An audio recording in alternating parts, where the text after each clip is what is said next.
TV triple news కి స్వాగతం. నా పేరు వరుణ్. ఈ డీటెయిల్స్ చూస్తే భూపాలపల్లి జిల్లా ఎమ్మెల్యే గంటా సత్యనారాయణరావు ప్రశాంతంగా ఉన్న భూపాలపల్లిలో హత్య రాజకీయాలు చేస్తే ఊరుకునేది లేదు. 15వ వార్డు కౌన్సిలర్ పర్తా రాజలింగమూర్తిపై దాడి వెనుక దోషులు ఎంతటి వారైనా శిక్షించాలి. ఈ దాడిపై పోలీసులు సమగ్ర విచారణ చేయాలి. త్వరగా దోషులను గుర్తించి శిక్ష పడేలా చేయాలి. విచారణ జరిపి మనం అనవసరంగా పేర్లు పెట్టడము ఆలోచన ఏంటంటే డిమాండ్ చేస్తున్నాం, కోరుతున్నాం. మా కోమటిరెడ్డి వెంకరెడ్డి గారు కూడా కోరారు, మంత్రి, నేను కూడా కోరుతున్నా. అలాంటప్పుడు అది దీనికి ఇది దాని వెనుక ఏమూట ఉంది? ఎవరన్నా హత్య చేసిపోయి వీళ్ళను సరెండర్ కమ్మని చెప్పారా? లేకపోతే ఎవరన్నా వెనుక ఉండి ఇది చేయించారా? అన్ని కూడా బయటపడతాయి కదా, నిజాలు బయటపడాలి. ఇలాంటి హత్యలు జరగకూడదు. ఈ భూపాలపల్లిలో ఈ హత్య రాజకీయాలు అనేది ఉండకూడదు అనేది ప్రభుత్వ లక్ష్యం, మా లక్ష్యం, మా డిమాండ్.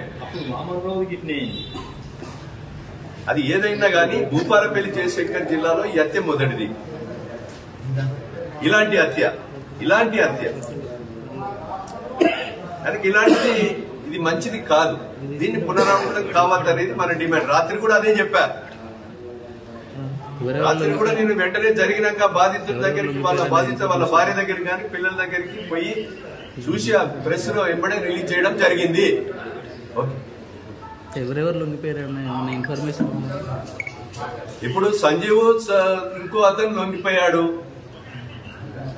వాళ్ళ తండ్రి సాంబయ్య లొంగిపోయారు. సాంబయ్య హత్య చేసే అంత శక్తి లేదు నాకు తెలిసి. దీని వెనుక సుపారీ ఏమన్నా ఉన్నదనేది నా వ్యక్తిగత అభిప్రాయము. వాళ్ళు చంపి మీరు సరెండర్ కావాలి అని ఏదన్నా మాట ఒప్పందంతో అయిండ్లా అనేది నా భావన, వ్యక్తిగత భావన. ఏది ఏమైనా సరైనటువంటి విచారణ జరిగితే ఈ సుపారీ హత్య, ఆ కత్తులు పట్టుకొచ్చి ఎవడన్నా హత్య చేసి వెళ్ళిపోయి వీళ్ళు సరెండర్ కమ్మని చెప్పారా?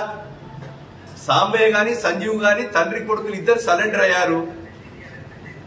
మళ్ళా మిగతా ఇద్దరు కూడా ఇప్పుడు ఒక గంట 2 గంటల్లో పోలీసులకు వస్తారనేది నా సమాచారం. అది ఒక junior plant assistant Genco employee ఉన్నాడు, ఇంకో ఉన్నాడు అనేది విచారణలో తేలిందని. ఈ నలుగురే కాకుండా సుపారీ హత్య జరిగితే దీని సిబిసిఐడి ద్వారా విచారణ జరిపి దోషులను శిక్షించాలనేది మనము డిమాండ్ చేస్తున్నాం. దేని కొరకు నాకు అవన్నీ తెలియదు. అది అనేక ఇప్పుడు వ్యక్తిగత విషయాలు ఏది ఏమున్నా హత్య చేయడం సరైనది కాదు. ఈ భూ తగాదాలనుకో ఇంకోటనుకో ఏదేమైనా కూడా ఒక మనిషిని హత్య చేయడము సరైనది కాదు. ఇది చట్ట విరుద్ధం. ఇది ప్రజాస్వామ్యం ఉంది.